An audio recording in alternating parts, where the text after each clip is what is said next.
시청자 여러분 안녕하십니까? 뉴스7의 김명우입니다. 다음 주쯤 윤석열 대통령에 대한 헌법재판소의 탄핵 심판 선고가 나올 수 있다는 추측이 나오면서 선고 전 마지막 주말이 될 수도 있는 오늘 서울 도심 곳곳에서 열린 탄핵 찬반 집회엔 대규모 인파가 몰렸습니다.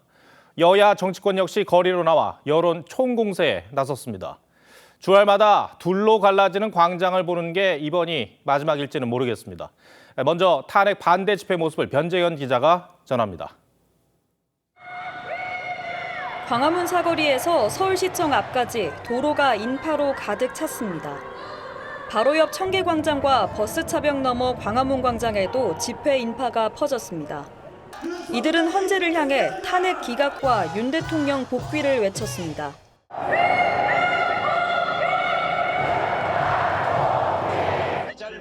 주최 측은 줄탄핵된 공직자들 사건이 모두 기각된 걸 언급하며 민주당을 비판했습니다.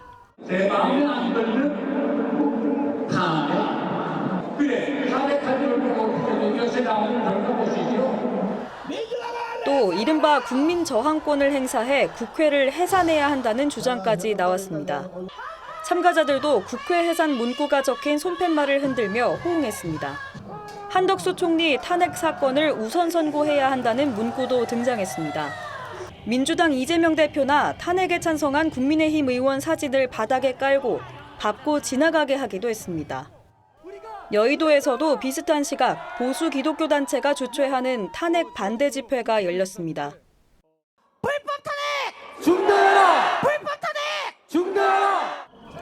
경찰은 서울 전역에 60개 기동대 3,600명을 배치해 집회 관리에 나섰습니다. TV조선 변정현입니다. 윤 대통령 탄핵을 찬성하는 측도 오늘을 총집중의 날로 선포하고 대규모 집회를 열었습니다. 도심 곳곳에서 산발적 집회를 이어가던 민주노총까지 가세하면서 헌재를 향해 윤 대통령 파면을 촉구했습니다. 이어서 이낙원 기자입니다. 민주노총 소속 조합원들이 내란 세력 청산, 검찰도 공범이라고 적힌 현수막을 들고 행진합니다. 전국 각지에서 모인 듯 지역명이 적힌 깃발이 여럿 휘날리고 관광객들은 이 광경을 신기한 듯 쳐다봅니다.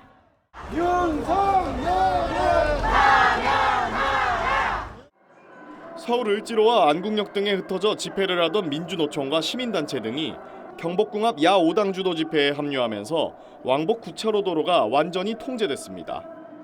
이들은 다음 주 윤 대통령 탄핵 선고를 예상하고 오늘을 총집중의 날로 선포했습니다. 많은 사람들이 다음 주면 윤석열이 파면될 것이라 예측합니다. 그러나 장담할 수 없습니다. 헌재를 향해선 탄핵 인용과 즉각 파면을 외쳤습니다.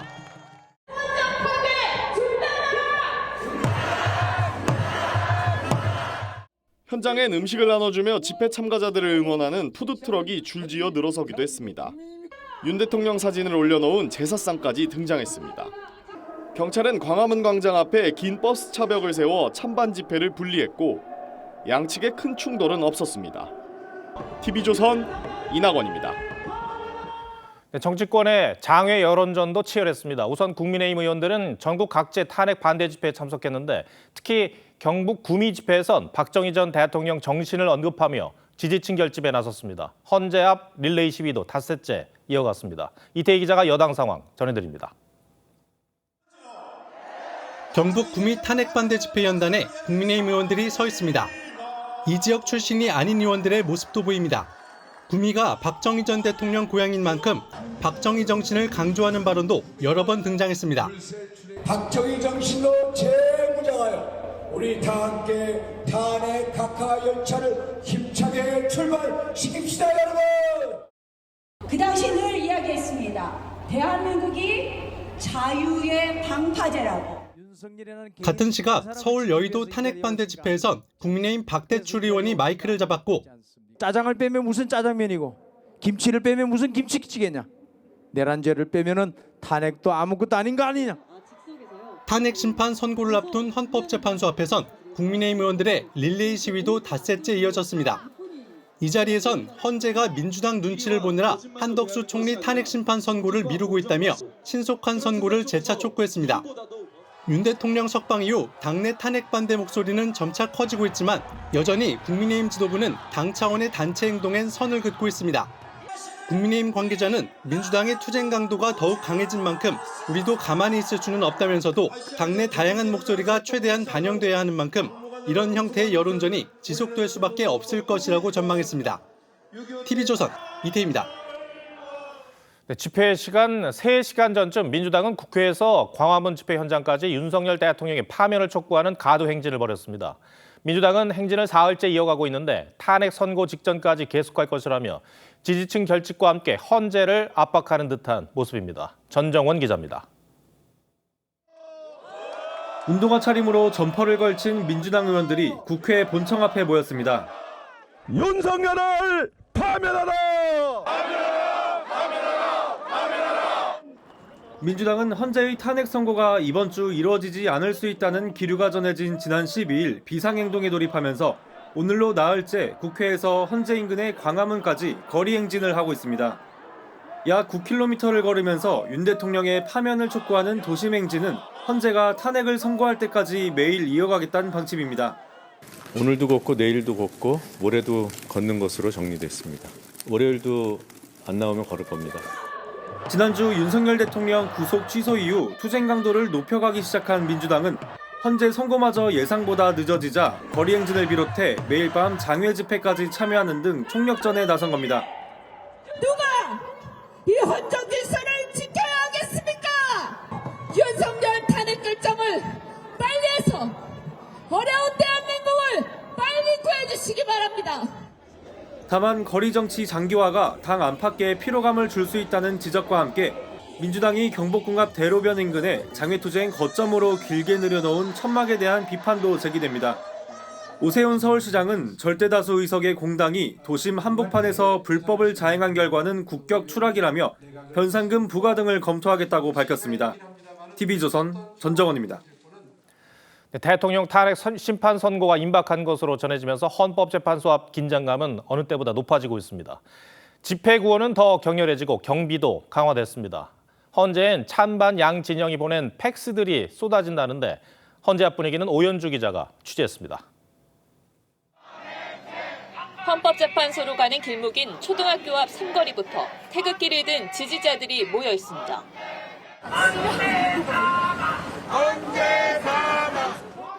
헌재 정문 앞으로 다가갈수록 구호 소리는 더 커집니다.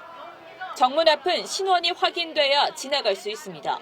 대규모 집회가 있는 안국역 쪽으로는 통행이 전면 차단됐습니다. 여기 벽에 쳐가 있어서 그 안쪽으로는 못 갔어요. 스피커를 단 차량은 정문 앞을 차도로 지나면서 큰 소리로 구호를 틉니다. 탄핵 인용 시 문형배 헌재소장 권한대행 등을 향한 범행 예고글을 올려 신고를 당한 유튜버도 헌재 앞에서 계속 활동하고 있습니다. 주변 상인들은 불안감을 호소합니다. 너무 시끄럽다 이렇게 하면서 지나가는데 막 쫓아와 보면서 욕을 하더라고요. 나가라고. 선고하는 날이 정해져서 그게 발표가 된다면 그러면 문 닫으려고요.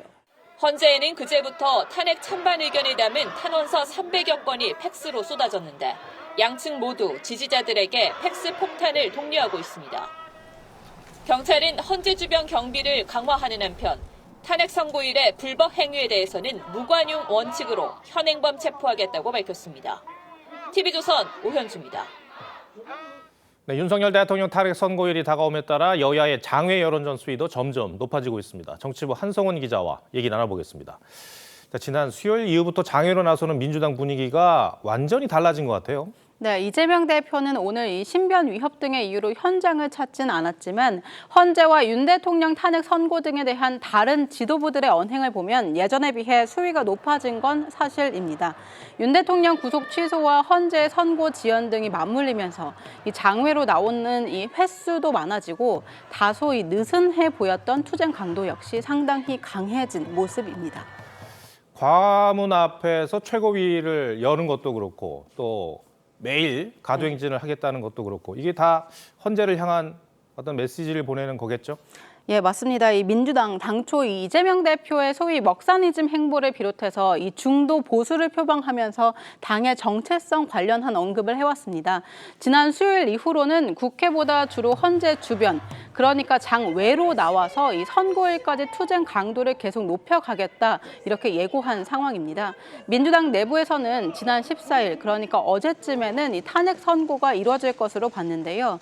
혹시라도 대통령 탄핵 선고가 다음 주보다 한 주 더 늦춰지면 26일로 예정된 이재명 대표의 선거법 위반 사건 2심 선고 시기와 맞물릴 수 있기 때문에 민주당의 압박 강도가 더욱 강해지는 듯합니다. 다음 주에도 윤 대통령 선고가 이루어지지 않으면은 그렇게 되는 거네요, 진짜. 네, 맞습니다. 이 때문에 이 민주당 이 선고 내용보다는 선고 일정을 우선순위로 두고 헌재를 향해 선고를 서둘러 달라 이렇게 강하게 촉구하고 있는 겁니다.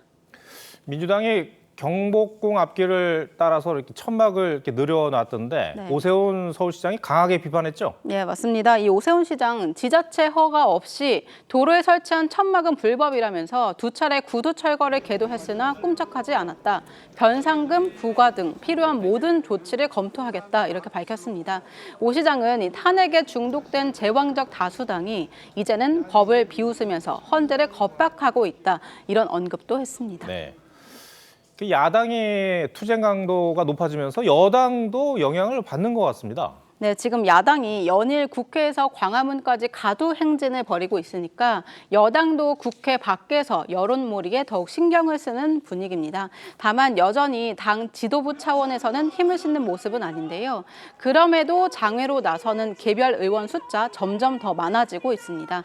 헌재 앞에 1인 시위는 참여 의원이 62명 가까이 되면서 5인 시위로 바뀌었고 헌재 보내는 탄핵 기각 탄원서에 서명한 의원 어느새 82명으로 늘었습니다.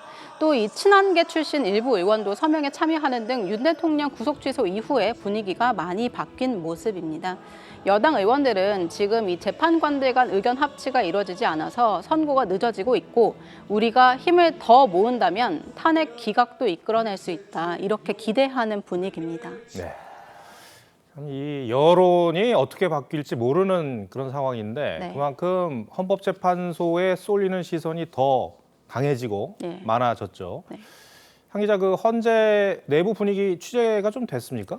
네, 이 좀 헌재 내부 기류 좀 오늘도 좀 취재해 봤는데요. 기본적으로 결정문이 나오는 대로 신속하게 결론을 낼 것 이런 기조에는 변함이 없습니다. 다만 이 다음 주에 선고가 가능하냐 이런 선고가 있을지 여부에 대해서는 말을 아끼고 있습니다. 법조계 일각에서는 지금 이 윤 대통령과 한덕수 총리의 탄핵 심판을 같은 날 이 동시에 선고할 가능성도 거론하고 있는데 이 동시 선고 가능성에 대해서 헌법재판관 일부가 부정적 입장을 이미 평의에서 표명한 것으로 전해집니다. 네. 이를 감안한 듯이 여권에서는 선입 선출 원칙에 따라 한덕수 총리 선고를 먼저 해달라 이렇게 촉구하는 상황인 겁니다. 네, 알겠습니다. 한성훈 기자, 잘 들었습니다.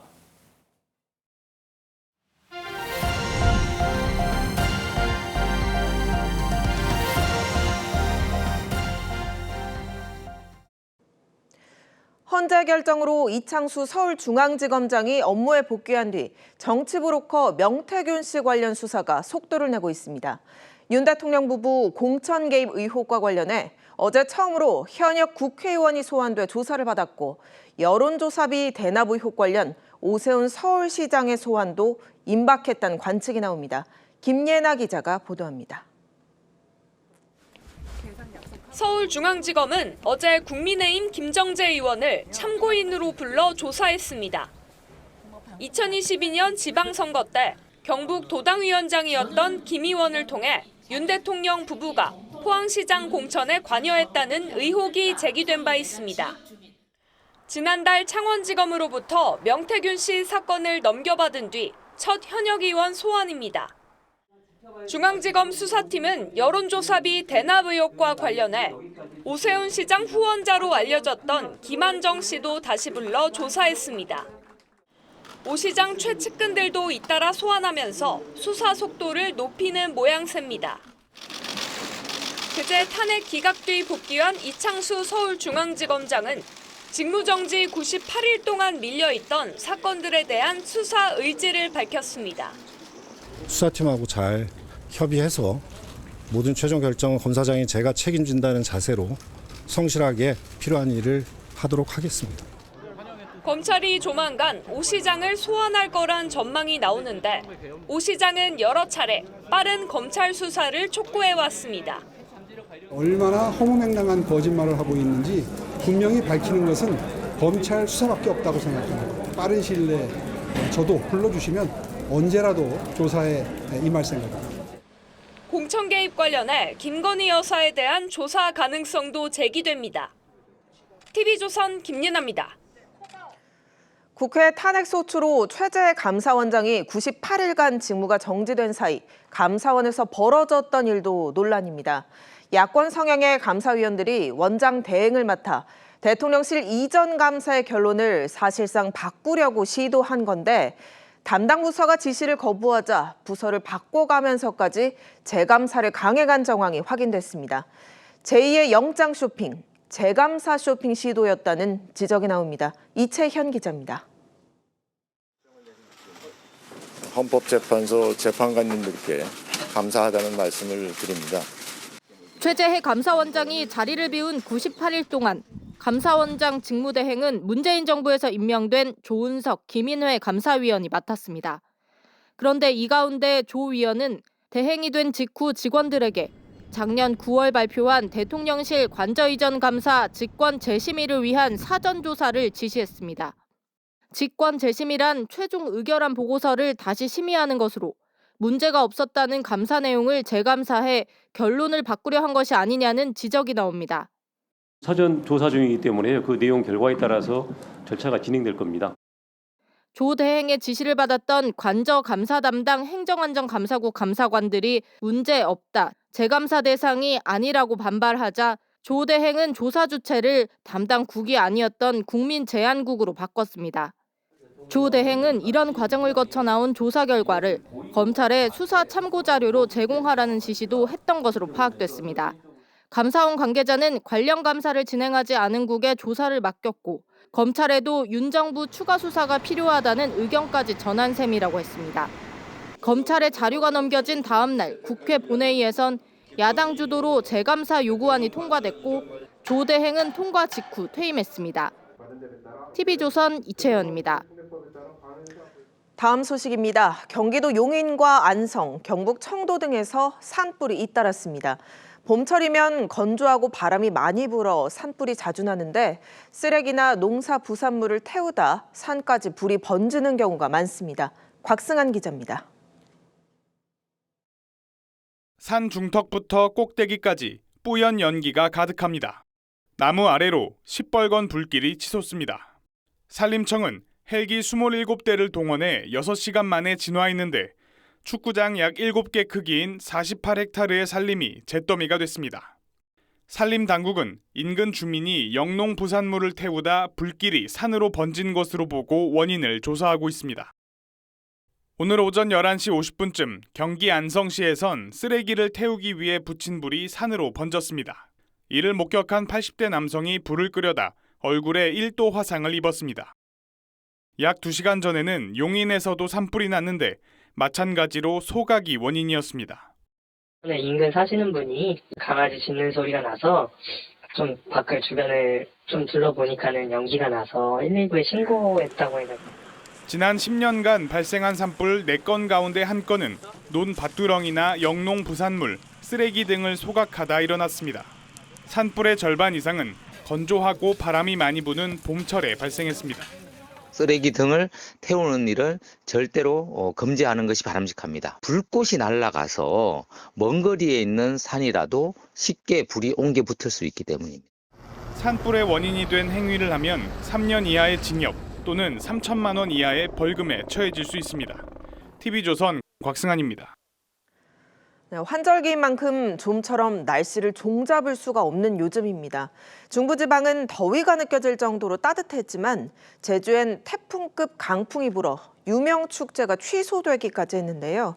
한라산과 지리산에는 춘사머리 무색하게 눈이 내렸습니다. 이승훈 기자입니다. 거센 바람소리와 함께 행사용 천막이 금방이라도 날아갈 듯 펄럭입니다. 강풍에 못 이겨 쓰러진 천막들도 있습니다. 가까이 가보니 철제 기둥이 휘어지고 부서졌습니다. 산불 위험 등으로 올해부터 블로키 대신 디지털로 전환해 열려던 들불 축제는 취소됐습니다.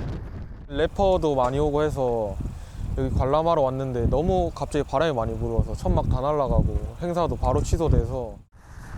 강풍특보가 발효된 제주엔 최대 초속 25m의 강풍이 몰아쳤습니다. 신호등과 가로수 여러 개가 꺾이는 등 시설물 피해가 잇따랐습니다. 여객기 59편은 운항이 지연됐습니다. 한라산에는 3.5cm 안팎의 눈이 내렸습니다. 백록담 인근 정상부 탐방로는 잦은 폭설로 52일째 통제되고 있습니다. 하루에도 수십 통씩 전화도 오고 왜 정상을 개방 안 하느냐 이렇게 문의가 많이 오고 있습니다. 정상 부근에도 한 1m 정도 쌓인 부분이 있고 또한 그 빙벽으로 돼 있습니다. 지리산 부근에도 눈이 내려 한때 대설특보가 내려지기도 했습니다. 내일부터는 꽃샘추위가 찾아오고 중부 산간 지역에도 폭설이 내립니다.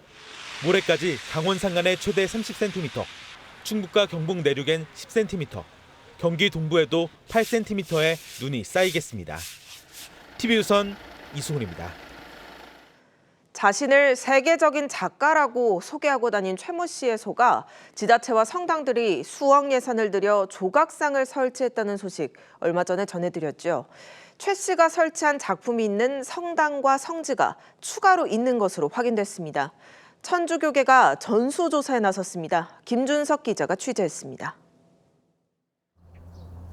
예수가 십자가를 지고 못 박히는 과정을 14개 조각상으로 표현한 십자가의 길. 죽산 성지에서 12년간 순례객을 맞은 이 작품도 알고 보니 사기꾼 최모 씨가 설치한 것으로 드러났습니다.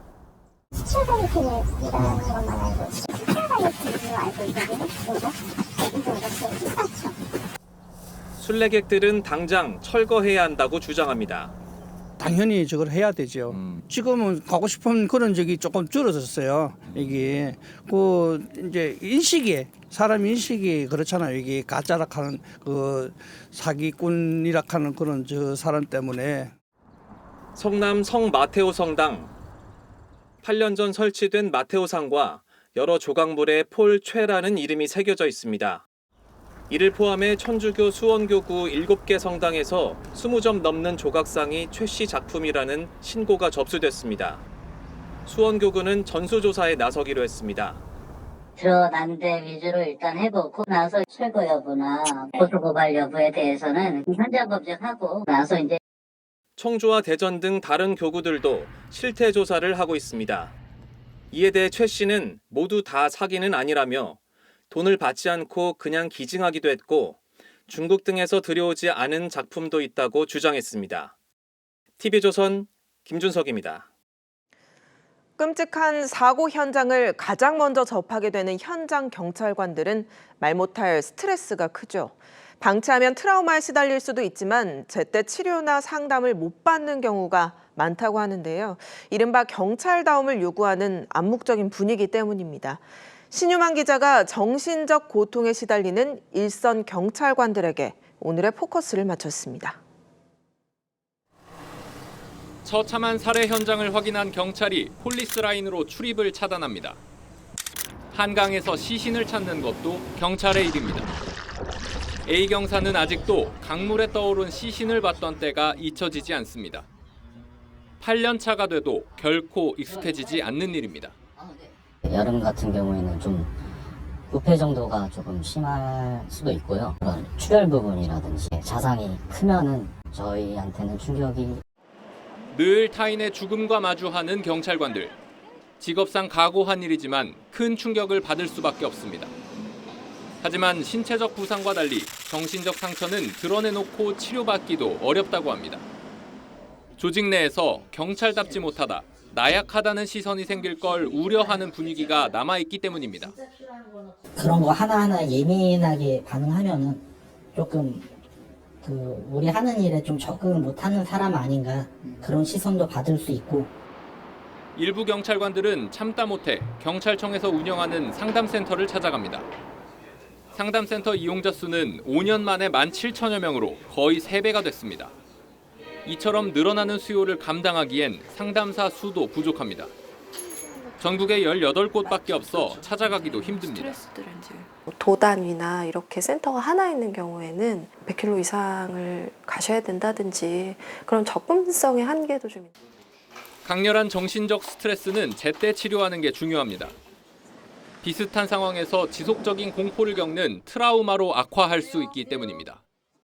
직업적 기능에 영향을 주고 사회적 관계에 영향을 주고 인격이나 이런 부분들이 점점 황폐화되는 단계까지 진행될 수가 있죠.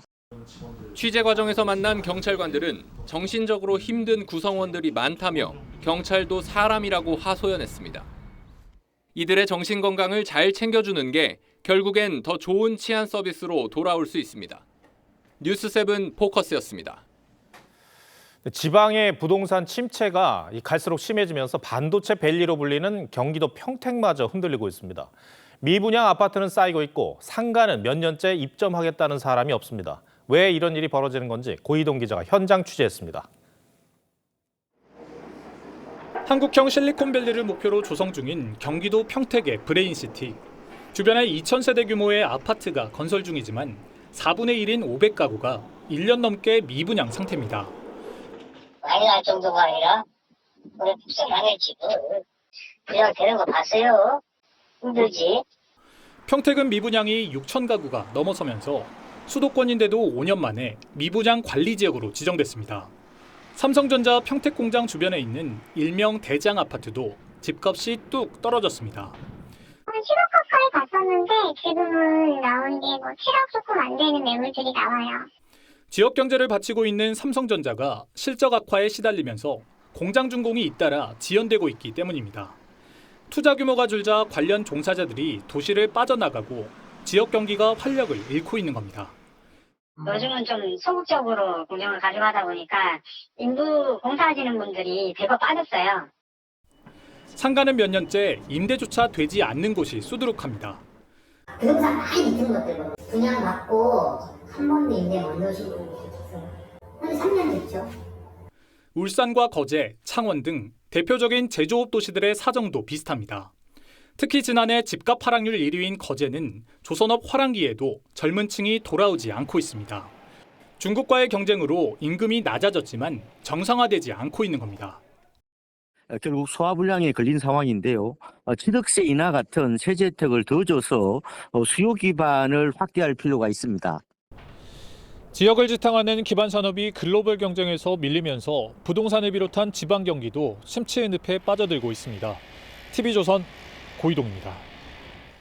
햄버거부터 라면, 과자까지 먹거리 가격이 줄줄이 오르고 있습니다. 식품업계에서는 원재료 가격이 올라서라고 주장하는데 일부 품목은 원재료 값이 떨어졌는데도 소비자 가격은 올랐습니다.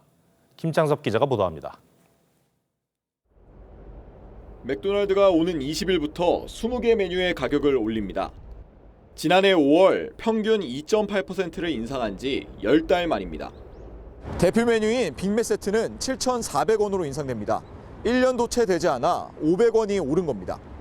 외식 물가뿐이 아닙니다. 일부 냉동만두와 빵, 케이크 가격이 오른 데 이어 농심은 다음 주부터 신라면과 새우깡 등 대표 제품의 가격 인상을 예고했습니다.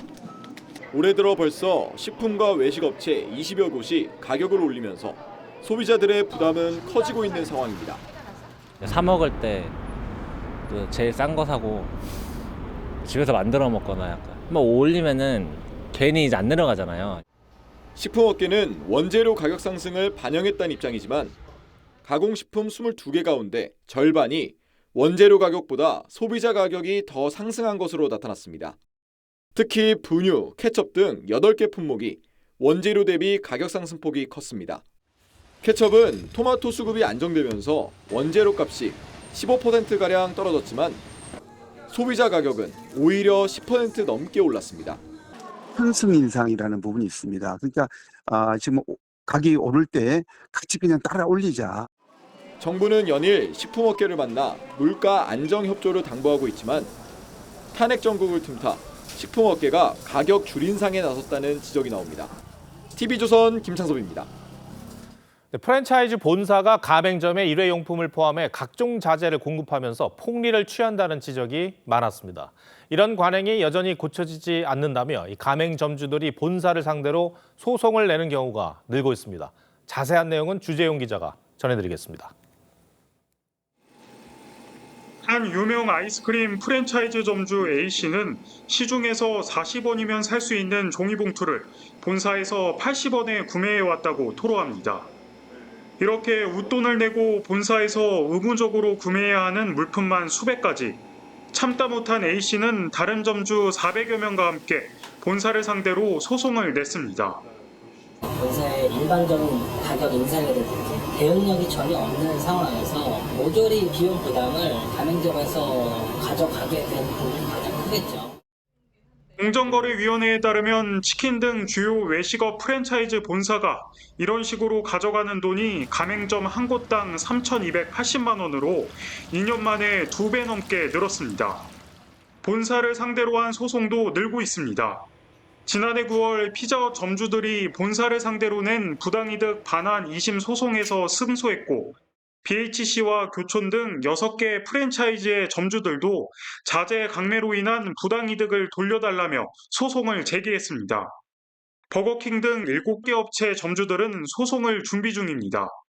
가맹 점주님들이 주장하시는 것이 차액가맹금을 받지 말라는 것이 아니고 얼마를 받는지 이제 합의를 해서 이제 받으라는 거거든요. 프랜차이즈 본사 측은 가맹 계약을 할 때 합의된 내용이라고 반박합니다.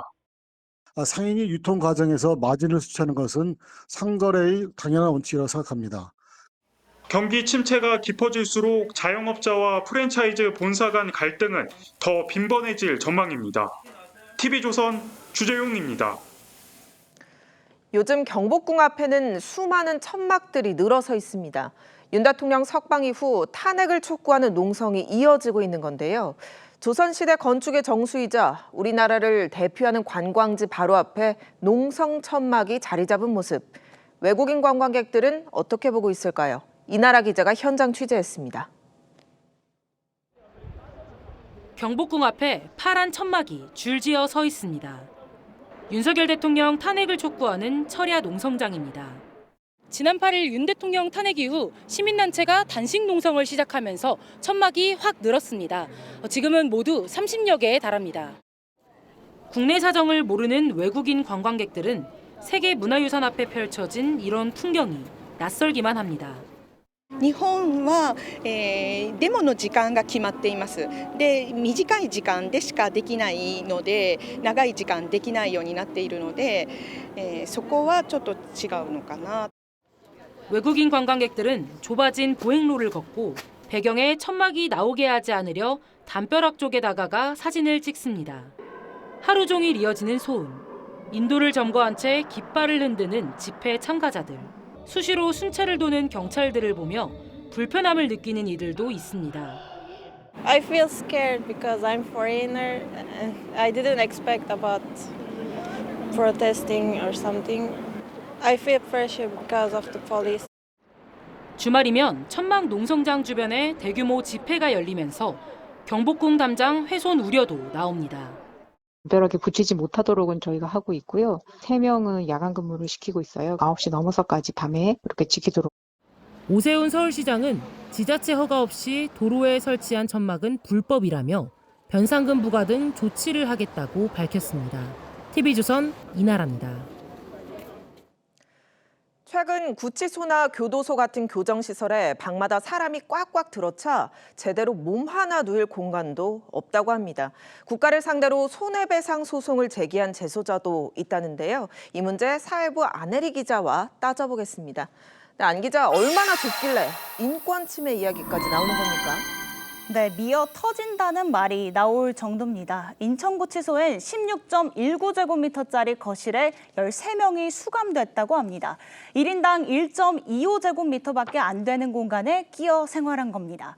전주교도소에서도 11.71제곱미터짜리 거실에 7, 8명이 수용됐다고 합니다. 역시 1인당 2제곱미터도 안 됩니다. 네, 많이 비좁아 보이기는 하는데요. 사실 어느 정도일지 실감은 잘 안 나거든요. 네, 그래서 화면 준비했습니다. 바닥에 신문지 3장을 깔았습니다. 펼친 신문지 한 장에 0.45제곱미터니까 1.27제곱미터 정도, 아까 말씀드린 인천구치소의 1인당 면적과 비슷한데요. 직접 누워보니 제 몸 하나도 다 들어가지 않는 크기입니다.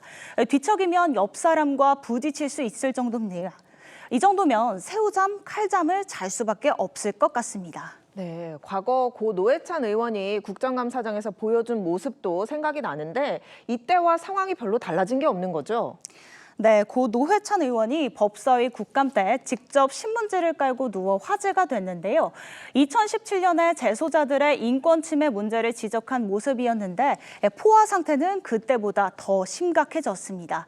지난해 말 기준 교정시설 수용률은 125%로 30년 만에 최고치를 기록했습니다. 전국 교정시설의 정원이 약 5만 명이지만 수용 인원은 6만 3천 명에 달합니다. 네, 그럼 왜 이렇게까지 교도소와 구치소가 포화 상태가 된 겁니까? 네, 이 마약 사범이 늘어난 게 가장 큰 원인으로 지목되고 있습니다. 통계를 보면 교정시설에 수용된 마약 사범은 지난해 6,600명입니다. 5년 전과 비교하면 85%나 급증했습니다. 같은 기간 전체 수용자 가운데 마약 사범이 차지하는 비율도 6.6%에서 10.5%로 늘었습니다. 구치소나 교도소에 있는 수용자 10명 중 1명은 마약 사범이란 얘기입니다. 마약 단속 인원이 2년 연속 2만 명을 넘는 데다 마약 사범은 재발률도 높아서 앞으로도 구치소나 교도소로 계속 밀려들 가능성이 높습니다. 네, 저희가 뭐 맘 편히 발 뻗고 자라라는 말까지는 못해도 이 수용자들도 최소한의 인간다운 생활은 해야 될 텐데요. 네, 그래서 재소자들이 국가를 상대로 손해배상 소송을 내는 일이 늘고 있습니다. 법무시설 규칙엔 1인당 최소 3.4제곱미터 보장이 규정돼 있습니다. 2022년엔 대법원이 1인당 2제곱미터 미만 공간을 수용하는 것은 인간의 존엄과 가치를 침해하는 행위라며 국가의 손해배상 책임을 인정했습니다. 1인당 6천만 원씩 50여 명에게 위자료를 지급하란 판결이었습니다. 하지만 앞서 사례에서 보셨듯 대법원 판례인 1인당 2제곱미터도 안 되는 경우가 많아졌습니다. 지난해 7월엔 수용자 24명이 민변을 통해 국가 상대 소송을 내기도 했습니다. 사실 공간이 이렇게 좁다면 교정시설을 확충하면 될 문제 같은데 그게 쉬운 문제가 아닌가 봅니다. 네, 그렇습니다. 법무부는 3년 뒤인 2028년까지 수용 정원을 9천 명 정도 늘린다는 계획이지만 주민들 반대에 부딪히면서 원활한 추진이 어려울 수 있습니다. 결국 수감되는 마약 사범을 줄이는 게 필요한데요. 밀수 경로에 대한 수사를 강화해 유통 단계부터 최대한 차단하고 마약 중독자들에 대한 치료와 재활을 통해 30% 넘는 재범률을 낮춰야 한다는 지적이 나옵니다. 네, 제대로 환경이 조성돼야 수용자 교화도 가능할 텐데 항상 우선순위에서 밀리다 보니 몇 년째 개선이 되지 않는 문제 같습니다. 안 기자 잘 들었습니다.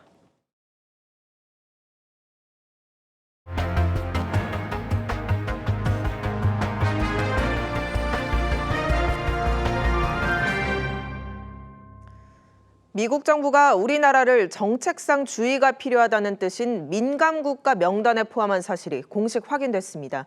2달 전 바이든 정부 시절에 조치한 건데 이 사실을 전혀 모르고 있던 우리 정부는 뒤늦게 수습에 나섰습니다.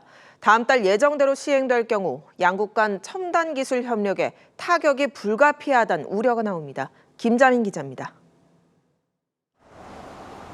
지난 1월 바이든 정부 시절 미국 에너지부는 한국을 민간 국가 리스트에 포함시켰습니다. 민간 국가는 미국의 국가안보에 위협이 돼 특별히 관리하고 있는 국가들을 뜻합니다. 핵 비확산, 테러 지원, 지역 불안정 등의 이유로 지정되는데 북한과 중국, 러시아 등 미국이 적대 국가로 규정한 나라들이 대다수입니다. 민간 국가로 지정되면 미국의 원자력과 AI 등 첨단 산업에 접근이 제한돼 양국 간 기술 협력에 타격이 불가피합니다. 에너지부는 한국과 과학기술 협력에 새로운 제한은 없다고 밝혔지만 양국 간 사업이나 방문은 사전에 내부 검토를 거친다고 설명했습니다. 기존 민간 국가들만큼 엄격하진 않지만 일부 제한이 있을 가능성을 시사한 것으로 보입니다. 문제는 우리 정부가 이 같은 사실을 전혀 모르고 있었다는 겁니다. 비공식 병력을 통해서 우리가 알게 돼서 우리가 다 재차 문의를 하니까 내부 조사와 상황 파악을 한 다음에 우리에게 알려주겠다. 탄핵 전국 속에 한미 간 핵심적인 정보 공유가 제대로 이뤄지지 않고 있다는 우려가 사실로 드러난 셈입니다. 특별한 변화가 없으면 효력은 다음 달 15일 발생합니다. 외교부는 이번 사안을 엄중하게 보고 있으며 한미 간 과학기술 협력에 차질이 없도록 미국 측과 적극 교섭하겠다고 밝혔습니다. TV조선 김자민입니다. 8일 일정으로 우주 비행을 갔다가 9개월이나 발이 묶였던 우주 비행사들이 드디어 지구로 돌아올 수 있게 됐습니다. 이들을 태울 우주 캡슐이 우여곡절 끝에 발사됐는데 건강한 모습으로 돌아올지 관심입니다. 류주현 기자입니다. 지난해 6월 우주 비행사 2명을 태운 유인 우주선 스타라이너가 로켓에 실려 이륙합니다. 성공적으로 날아간 스타라이너는 국제 우주 정거장 ISS와의 도킹도 무사히 마쳤습니다. I'm not sure we could have gotten a better welcome. 이들은 8일간의 임무 수행 뒤 지구로 돌아올 예정이었지만 문제가 생겼습니다. 헬륨 누출과 추진기 고장 등 여러 결함이 확인되면서 지구 귀환 일정은 계속 미뤄졌습니다. Butch and Sonny will return with Crew 9 next February, and that Starliner will return uncrewed. 두 비행사는 추수감사절도 크리스마스도 우주 정거장에서 보냈습니다. Merry Christmas. 이 과정에서 트럼프 대통령이 귀환 지연을 바이든 전 행정부 탓으로 돌리면서 정치적 이슈에 휘말리기도 했습니다. 그래도 두 비행사는 좌절하지 않았습니다. We have cake to celebrate the situation. We are always ready. 마침내 현지 시간 14일 이들을 태울 우주 캡슐을 실은 로켓이 이틀 전 실패를 딛고 성공적으로 날아올랐습니다. 비행이 계획대로 이뤄진다면 두 우주 비행사는 오는 19일 지구를 향해 출발합니다. TV조선 류주현입니다.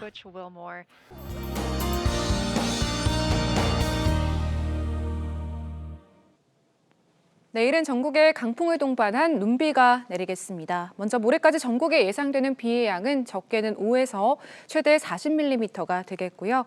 기온이 낮은 곳은 비가 눈으로 바뀌어 내리겠습니다. 강원 산지에 최대 30cm 이상, 경북 북동 산지에 최대 20cm의 폭설이 쏟아지겠고요. 경기 동부에 3에서 8, 충북 북부에도 최대 10cm의 많은 눈이 내리겠습니다. 특히 이들 지역을 중심으로 시간당 1에서 최대 5cm 이상 습설의 형태로 강하게 쏟아질 때가 있어서 더 주의하셔야겠습니다. 내일부터는 급격하게 떨어지는 기온에도 대비해 주셔야겠습니다. 서울과 대구의 아침 기온 5도로 출발하며 쌀쌀하겠고요. 낮 동안엔 서울과 춘천 6도 보이면서 오늘보다 크게는 10도 안팎까지 기온이 뚝 떨어지는 곳들이 있겠습니다. 다음 주 화요일에는 전국에 또 한 차례 눈비가 내리겠습니다. 내셨습니다. 3월 15일 토요일 뉴스7 마치겠습니다. 시청해주셔서 고맙습니다.